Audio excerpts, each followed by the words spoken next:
Good morning, YouTube. My name is Laura Collier, and I'm a self-employed pianist, composer, and piano teacher.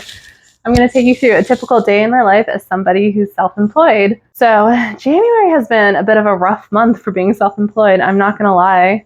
The irregularity has been just hitting me really hard this month.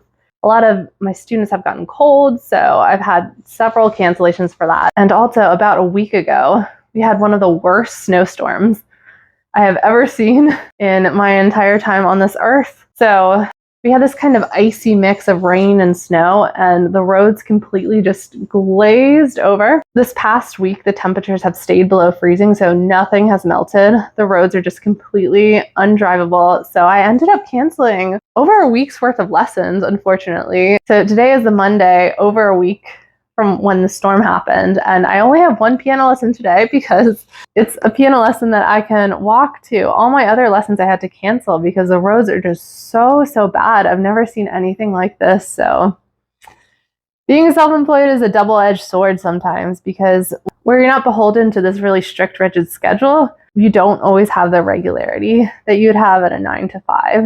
It's just something to consider. I still wouldn't trade it, but there are definitely downsides. I'm still hoping to have a productive day today, so I'm going to start the day off with some score study just to brush up on classical forms, because that is my biggest struggle as a composer.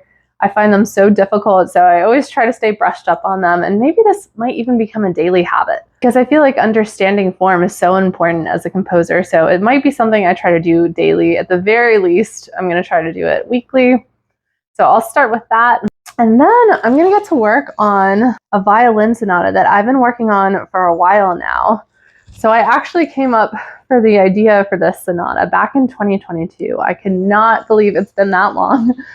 But I came up with the initial musical idea for each of the 4 movements, and I've just been really struggling to sit down and finish this thing. Every time I get started with even like a little bit of progress on it, I get distracted by something else. And I think it's because it's been so long since I've composed a piece of chamber music.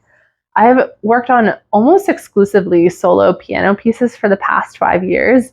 Not even intentionally, it's just, I guess, what I prefer to compose, and I need to push myself out of my comfort zone a little bit. I used to write chamber music all the time in college, and I think I just got away from that. I spend so much time playing the piano that it's so easy to just sit down and improvise and come up with a piece, whereas chamber pieces are always more of a struggle. There's always more research involved. I'm less familiar with the instrument, so I'm going to try to make myself finish this project because I really like the musical ideas I've come up with. I'm going to try to make myself finish it before I start anything else, which is going to be really hard because I keep getting pulled away from it, but I think it'll be worth it. So hopefully I won't start work on anything else until this project is finished. 4 years in the making, it just needs to happen. And after I've worked on that for a bit, I'm going to practice some accompaniments that I'm being paid to learn. And then I'm going to take a little lunch break. So I'm going to go ahead and get started.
So I got some good composing done this morning, although admittedly I worked more on the piano accompaniment of my violin sonata than the actual violin part.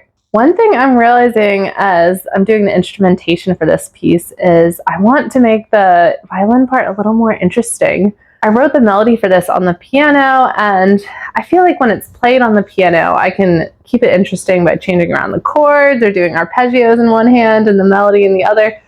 But while it's played on the violin, since it's only one note, I feel like, I don't know, I just need to do something to embellish it, make it more interesting to listen to and to play. I'm trying to make this piece very idiomatic for the instrument, so it doesn't sound like it's written for the piano, even though it's written for the violin.